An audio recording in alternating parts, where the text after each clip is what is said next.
Hey guys, the Gadget Man here with nothing but gadgets, and today I'm going to be showing you this NEXPOW emergency car jump starter kit. Alright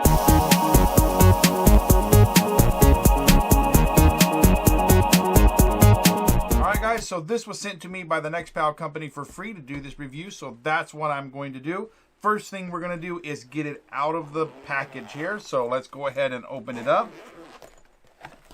Alright, so let's go ahead and take this out. So supposedly this here is 2200 or 22,000 milliamps. What you do with this is if your car battery is dead, this can get you out of a jam. Okay, so over here you can also use it to charge other devices just like any other battery pack that you can charge your phone and stuff on. So that's what it is. Let's go ahead and see what else is in here in the box. We have this set right here, which is what you're going to use to jump your car if your battery is dead and the car won't start. This thing right here plugs right into this little thing right here, like that. Okay, and then what else they have here? This is a if you have like a phone charger that you need to use, like your power port on your car, that goes right in there, and then you can plug that kind of equipment into here. And it has a USB-C cable that you can use to charge USB-C things with, or you actually use it in reverse. This is where you charge it at. So yeah, it does not come with its own charger, and I will tell you that you need a pretty powerful charger to charge this thing quickly. It's such 22,000, so you need probably a 5 or 10 amp wall outlet charger to charge this thing with if you want to charge it fastly. If you put a weak one, say a 1 amp or half an amp charger, it's going to take days to charge it. But if you have like say a 10 amp charger, it'll charge this pretty quickly. Alright guys, so it's pretty simple to use this device, and just by chance, and I honestly mean this, today my truck battery died for some reason, and so I went to start it earlier and it would not start because the battery's dead. So this is a perfect opportunity to use this. I'm going to go ahead and charge this baby up, and let's go out and test it in real world environment and see if it works to start up my truck. Okay, so I just want to demonstrate here that my truck battery is dead.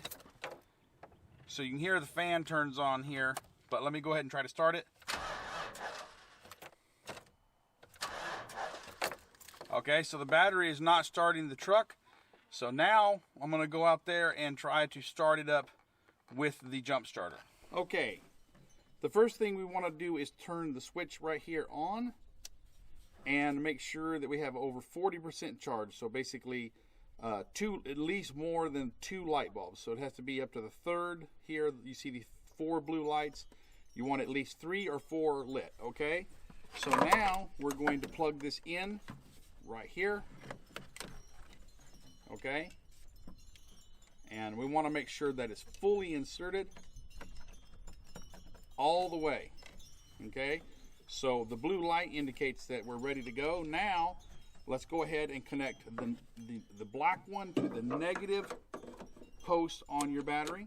Make sure that it gets a good solid connection, and then we're going to connect the red one to the positive side. We'll see a green light appear. We have green and blue. That means we're ready to start the car. Okay, start it.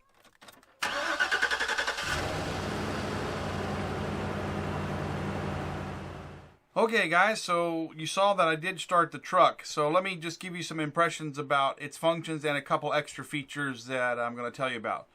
As far as usage, it's actually pretty simple. Basically you plug it in and you connect these. So there's important steps to remember. First, step 1, turn it on. Okay, check the charge, make sure it's charged enough. Step 2, plug this in to this port right here. Step 3, connect your negative. Step 4, connect the positive. All right, if you do that in that sequence there, and I don't know if you can see it out there, you'll see a blue light come on, and then a green light will appear over here, and that means it's ready to go. Now, one thing that it doesn't say in the instruction manual, and I don't know if it's typical, but there is a limited amount of time from the time you connect the positive lead that you actually have to try to start the car, or it will go into standby mode. So once that green light comes on, you have a very short period of time. So essentially, you've got to get to the ignition and turn it on. It actually works best if you have two people to do this, one to connect it and one to start.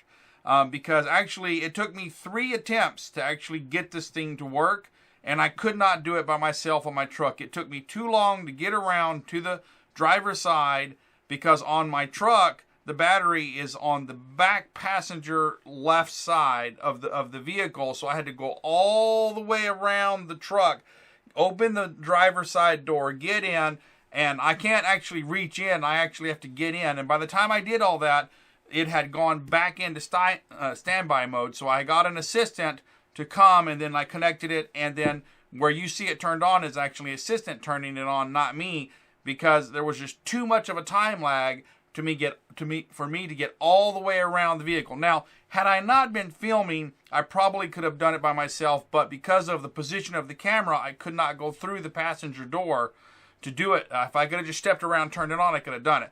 Now, in real life, you could probably do it quite easily, but in the filming, because I had to actually go travel around the truck and get in the driver's side to turn it on, the time delay was a little bit too long. And it doesn't say that in the actual instruction manual that there is a time period in which you have to turn the key on. It works perfectly fine once I've got the assistant and I turned it on, saw the green light, told them it started just fine, no problem. And so it does work, okay? Now, I have not recharged it, so let's go ahead and turn it on. And we see that starting my truck up did not actually drain the battery that much. It's still showing four lights here, okay? So I could probably restart the truck 2 or 3 times before it probably would need to be recharged. So it does have a lot of power. Now, there's a couple features on here. Once you've turned this on, it does actually have a flashlight. So how you would activate the flashlight is by pressing the power button and holding it down for about 3 seconds, okay? So you have the flashlight. If you press the button again, it will go into emergency flasher mode like this, okay? And then if you want to do an SOS, you press the button again, and now this is the SOS Morse code. So it does have the SOS, and this one has actual, I don't know if it's legal in some places, but it has blue and red flashing lights to mimic a cop car. So you press that button one more time, you get three blue flashes, 3 red flashes. So, you know, in some places that might not be legal because the blue and red indicate police, and you could have blue and yellow or red and yellow, but blue and red in some places indicates police. So it may or may not be legal to use that, but that you could use that. I'm not sure what you use it for, but you could get attention with it at least. And then if you're pressing it again, it turns off. So you have 3 seconds to hold it to turn the flashlight on. And it's a decently bright flashlight, okay? This is your emergency strobe light. And then this is, if you were on a ship, this is your SOS signal. And then you have the red and blue flasher, okay? So that's pretty cool. All right, guys. Well, I hope you enjoyed this video. If you have, please like, subscribe, and comment. I will throw a link to this product in the description of the video if you're interested in it. Until next time, this is the Gadget Man saying, I'll see you later.